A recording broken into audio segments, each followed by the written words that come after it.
Todos os dias, dezenas de brasileiros procuram a justiça em busca de ajuda para exercer um direito básico, o acesso à saúde. E é uma coisa como eu estou te falando, é urgente, você não tem o que fazer. Precisa todo dia, é uma coisa crônica, você tem que manter para se manter vivo. Nós estamos falando de vida, né? O Via Legal de hoje trata do problema que ganhou até nome, judicialização da saúde. A gente também fala do drama de quem depende de um aval da justiça para não ficar desamparado. Para começar, uma reportagem sobre direitos do consumidor. Uma estratégia de mercado pode levar a empresa ao banco dos réus. O Via Legal começa agora.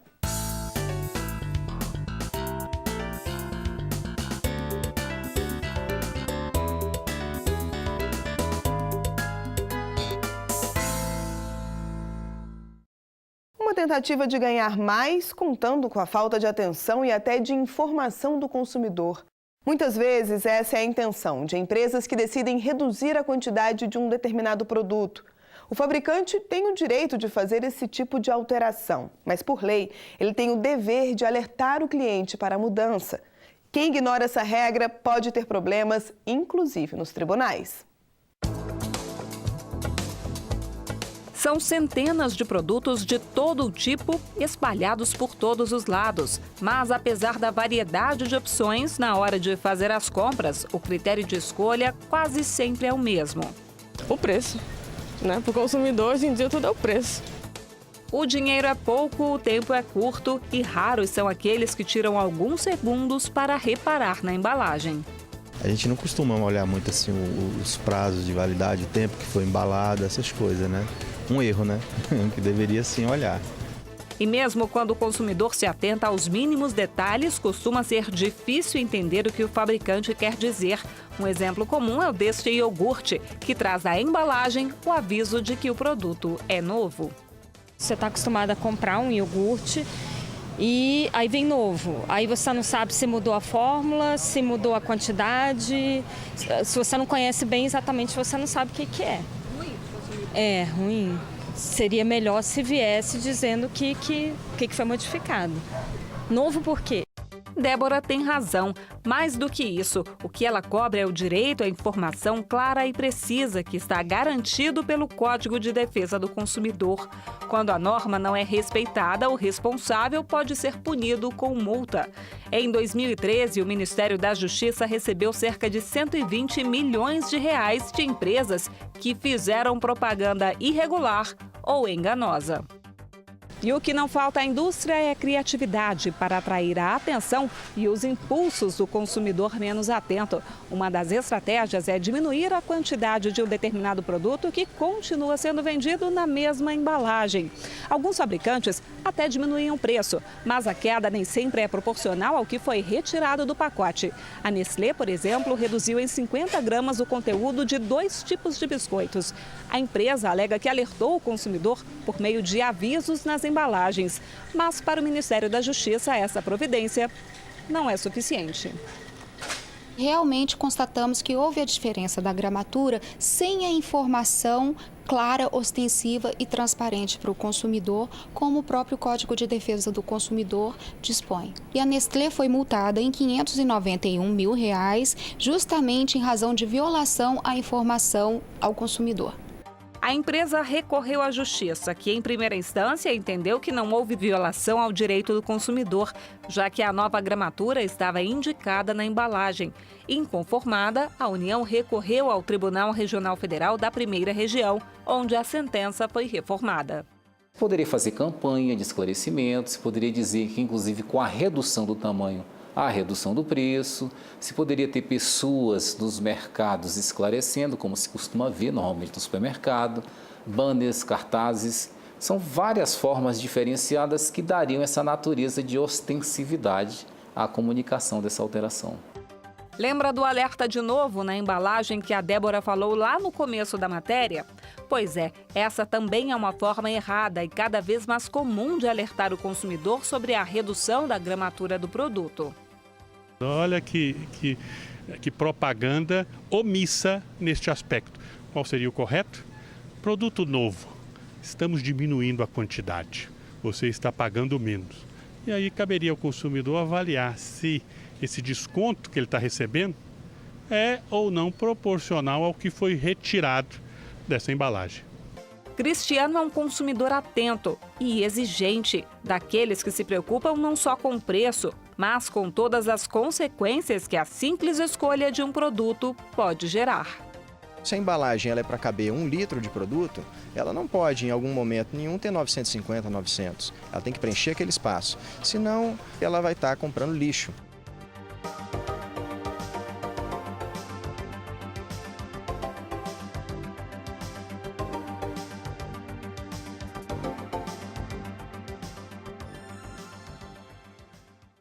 Depois do INSS, a Caixa Econômica é o órgão público que mais responde a processos na Justiça Federal.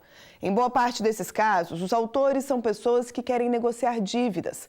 É que com a lógica de juros praticada hoje no Brasil, é difícil chegar a um acordo diretamente com o banco. Não são raros os casos em que a conciliação só acontece depois de uma intervenção da Justiça. Na sala de audiências, o desafio é chegar a um acordo com quem está do outro lado da tela. O valor da parcela em 48 meses ficaria em R$ 776 por 21 centavos. No caso desse mutirão, o esforço concentrado foi organizado pela Justiça Federal com a intenção de encerrar processos envolvendo dívidas bancárias junto à Caixa Econômica. Eles são processos que estão aqui em segundo grau, aqui no tribunal, na vice-presidência. Esses processos foram enviados para a Caixa, então assim, os procuradores da Caixa realizaram um filtro, assim, o que poderia ser conciliado, e aí chegou num número de 300 processos. Quando uma pessoa concilia, ela recebe, não deixa de receber o que ela veio buscar do Judiciário, e o Judiciário promove essa conciliação como uma das formas de solução de conflito. Claro que a conciliação não exclui a decisão adjudicada. Tem determinadas demandas que se faz necessário que o juiz decida, pela característica da demanda. Mas tem muitas outras que são passíveis de negociação. A novidade desta vez é que as negociações foram feitas por videoconferência. Uma delas discutiu a situação de uma professora aposentada de 78 anos. Nossa equipe conseguiu contato via Skype com um advogado dela que mora em Maringá, no Paraná. Ele conta que a dívida, que em 2008 era de R$ 57 mil, chegou a R$ 2 milhões. Eles consideraram como se fosse uma evolução da dívida, como se tivesse a conta aberta ainda. Considerando aí o cheque especial, e como a taxa de juros ainda em 2008 era bem alta, chegou a esse valor. Não havia nenhuma penhora de bens da dona Yolanda, até porque ela não tem bens no caso. Se trata de um contrato de cheque especial. E que a gente sabe que os contratos de cheque especial são contratos sem nenhuma garantia, em que a pessoa vai lá e simplesmente sai utilizando o seu cheque especial. E por conta disso, as taxas de juros são muito elevadas. Com a intervenção dos conciliadores, credor e devedor entraram em acordo. O valor caiu para R$ 25 mil, que a aposentada deve pagar em parcela única. E a dona Yolanda tem mesmo motivos de sobra para comemorar. E não é só pela redução no valor do débito. Um levantamento do Tribunal Regional Federal da 4ª Região aponta que apenas 10% dos processos que envolvem esse tipo de dívida terminam em acordo. Algumas dificuldades explicam esse baixo índice de conciliação. A principal delas é a financeira. A Caixa tem um limite até onde ela consegue chegar na proposta, E sempre tem um valor de entrada que tem que ser apresentado, que é bastante difícil de abrir mão. Nós tentamos sempre jogar esse valor para um parcelamento. Mas tem sempre um valor de entrada que dificulta, e os parcelamentos a Caixa vem dando até 120 vezes. Eles fazem entre 60 e 120 vezes, com os juros baixos. Quando o assunto são os juros bancários, é mesmo difícil entender e, principalmente, concordar com as contas do banco. Pedimos a esse economista que fizesse um comparativo entre a caderneta de poupança e o cheque especial. Uma pessoa que aplicou R$ 100 em julho de 1994 na caderneta de poupança, hoje teria um saldo de R$ 923. Mas, se na mesma época ela tivesse feito um empréstimo de R$100 com uma taxa de juros de 2,5% ao mês, hoje teria uma dívida de R$ 39.371. Por isso, para evitar sustos e contas astronômicas, o melhor mesmo é resistir às tentações dos empréstimos.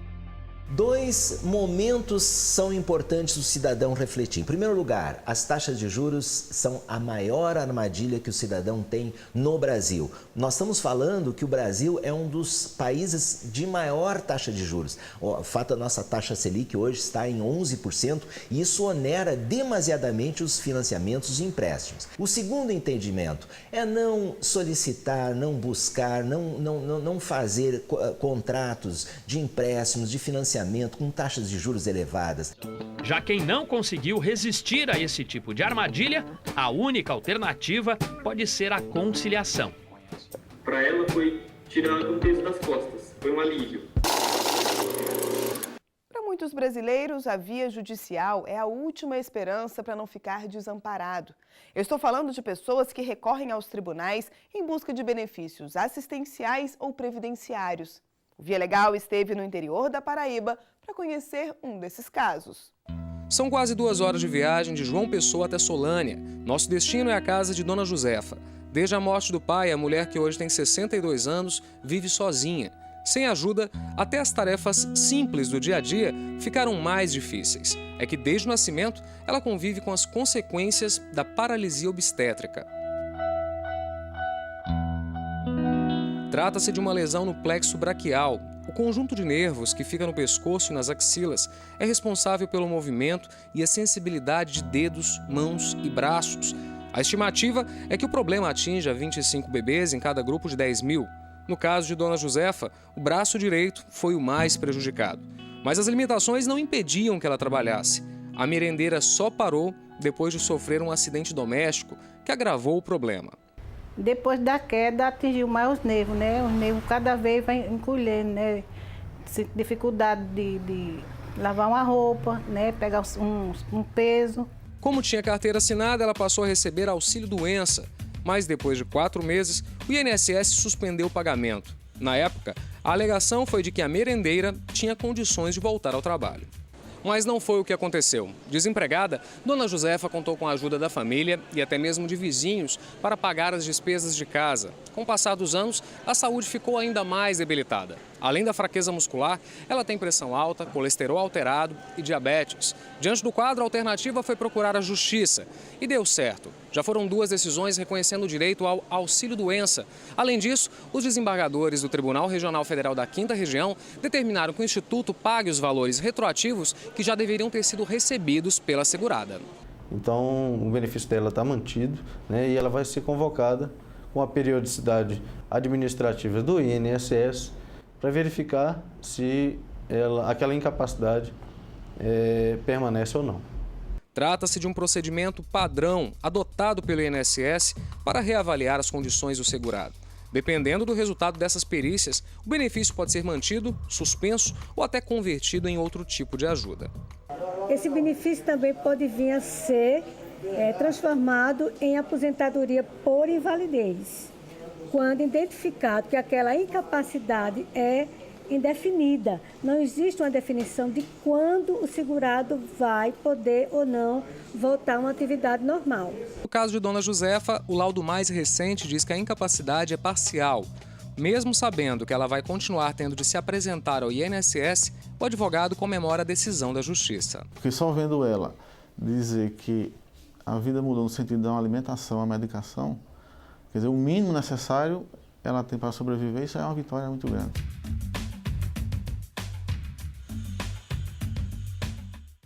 Também é grande o número de pessoas que precisam brigar pelo direito à saúde. A quantidade de processos é tanta que o Estado foi obrigado a discutir alternativas. No Rio de Janeiro, por exemplo, uma dessas medidas já saiu do papel e tem evitado a abertura de novas ações. Veja na reportagem de Adeilton Oliveira. A Angélica não queria, mas já se prepara para enfrentar uma batalha na justiça. A manicure aposta em uma ordem dos tribunais para garantir o tratamento adequado ao filho. O menino de 8 anos tem diabetes do tipo 1 e depende de uma insulina que ainda não é oferecida pela rede pública. Ela conseguia o medicamento com a ajuda de uma ONG, mas a entidade já avisou. Agora vai atender a outras famílias. É urgente, você não tem o que fazer. Precisa todo dia, é uma coisa crônica, você tem que manter para se manter vivo. Nós estamos falando de vida, né? O processo de Angélica vai aumentar as estatísticas da chamada judicialização da saúde. Dados da Defensoria Pública da União no Rio de Janeiro mostram que de setembro de 2013 a junho deste ano, 2.760 pessoas procuraram apoio para conseguir internações, realizar exames, cirurgias e até consultas. A lista também inclui os pedidos de medicamentos e insumos. Dados da Justiça Federal na capital fluminense também confirmam que é cada vez maior o número de pacientes que procuram o judiciário. Entre janeiro e julho de 2014, 1.220 processos chegaram às varas e juizados especiais. O número é 2 vezes maior que o registrado no mesmo período do ano passado. Aqui no Rio de Janeiro, uma tentativa de reduzir esses índices foi a criação da Câmara de Resolução de Litígios, um órgão que reúne no mesmo espaço as defensorias públicas da União e do Estado, além das secretarias estadual e municipal de saúde. Assistentes sociais atendem a cerca de 40 pessoas por dia que buscam uma solução. Como o trabalho é feito em conjunto, alguns casos são resolvidos em poucas horas. Essa demanda que esse assistido traz é uma demanda que vai ser ouvida por um profissional da saúde que compreende como a rede funciona, sabe onde estão os entraves, conhece quais são os insumos que a rede disponibiliza, a rede SUS de uma forma geral, seja por município, estado ou a União.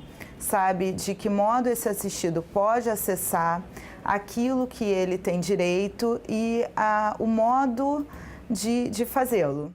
A Câmara existe desde setembro de 2013. Nos 9 primeiros meses de atendimento, mais de 5.000 pessoas passaram por aqui.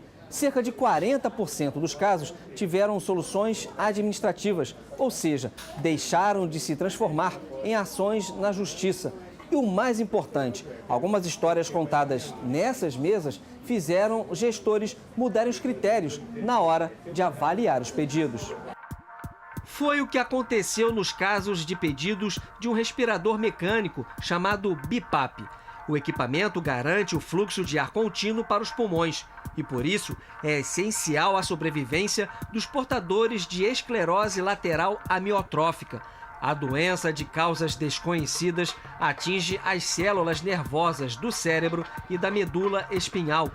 A doença ganhou popularidade depois que um desafio fez várias celebridades receber um banho de água com gelo.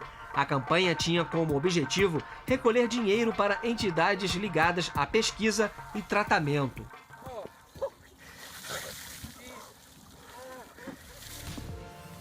No caso de Valdezino, a doença foi descoberta em 2011, depois que o aposentado, que hoje tem 80 anos, perdeu os movimentos da perna sem motivo aparente. Com o diagnóstico, veio uma série de cuidados e gastos. A indicação médica era que o paciente fosse tratado em casa, mas a família teria que providenciar o respirador, que custa de 13 a 15 mil reais. Sem condições, a filha de seu Valdezino procurou a Defensoria Pública, que levou o caso à Câmara de Resolução. Em pouco tempo, o SUS forneceu o equipamento. Então, assim, eu fiquei muito surpresa até dele conseguir rápido, né? Até como a própria doutora achou rápido. E até perguntou se teve algum impasse de alguma coisa, assim. Eu falei, não, foi tudo muito tranquilo. O atendimento foi rápido porque o BiPAP hoje já faz parte dos itens comprados regularmente pelo Estado. Uma resposta ao grande número de pedidos do equipamento. A gente aqui na Câmara consegue fazer uma estatística do número de pedidos que não são atendidos administrativamente, que são ajuizados e que certamente o juiz vai conceder. por fazerem parte daquele chamado mínimo existencial. São condições mínimas para a existência digna. E que a gente tem um alto índice de sucesso na via judicial e os gestores têm todo interesse em incorporar e fornecer administrativamente. A Defensoria Pública também aponta outra vantagem do trabalho unificado. Com informações mais precisas, é possível planejar as ações, barateando compras que seriam feitas de maneira emergencial para atender a uma decisão da Justiça.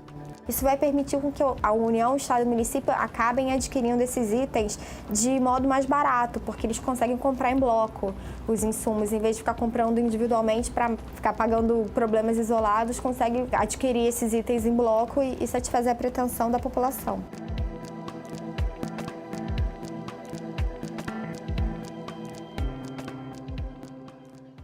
O Via Legal já mostrou várias histórias que ilustram o fenômeno da judicialização da saúde. Hoje a gente recorda o caso de vítimas de uma doença rara. O acesso ao tratamento só foi garantido depois de uma ordem dos tribunais. Sou portador de mucopolissacaridose tipo 6, é uma doença genética rara em que o indivíduo não produz uma enzima responsável pela queima de sacarídeos e a ausência dessa enzima ocasiona inúmeros fatores prejudiciais à saúde. A estimativa é que cerca de 500 pessoas tenham a doença em todo o Brasil. A alteração genética é causada por um erro no cromossomo X. Existem 6 tipos da mucopolissacaridose, que além de muito rara, é difícil de ser diagnosticada. Segundo esta especialista, os sintomas variam de acordo com cada caso. Esse mucopolissacaride, ele é muito importante na matriz do osso. Como em tudo que a gente tem osso, vai deformar. Então, vai deformar na face, né, que ela vai se modificando com a idade, e vai nos outros ossos também. Nós vamos ter problema na audição, problema nessas secreções, no coração, nas articulações, né, que vão perder a mobilidade que elas têm. Então, ele vai levando, e aumento de fígado e baço. Quando consegue fechar o diagnóstico, a família passa a enfrentar um outro desafio: pagar o tratamento. O valor chega a R$50 mil por mês. Resultado: para muita gente, o caminho tem sido recorrer aos tribunais. Em São Paulo, o Ministério Público tentou obrigar a União a fornecer o medicamento a todos os pacientes. O pedido foi parcialmente atendido. Hoje, o Estado deve bancar o tratamento de quem tem síndrome de Hunter, o tipo 2 da doença. Kaique foi um dos beneficiados. Melhorou bastante. 2 anos de tratamento, cada dia eu vejo assim, né, a melhora dele. Melhorou o problema respiratório, que ele só via com crise, né, de bronquite. Tá andando bem agora. Ele sobe escada, sobe em cima de cadeira, corre, pula e não cai mais. A decisão judicial também significa esperança para Eduardo. Com a doença sob controle, ele decidiu estudar direito para orientar outros pacientes que ainda esbarram nas limitações dos serviços de saúde.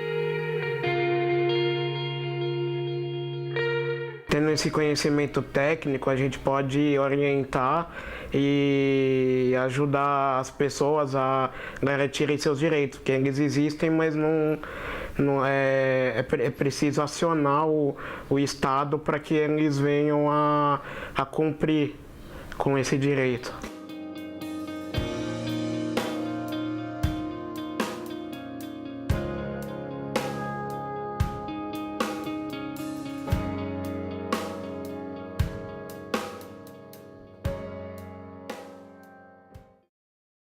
Pelos nossos canais na internet, você pode rever essa e outras histórias que envolvem a disputa judicial para garantir tratamento médico.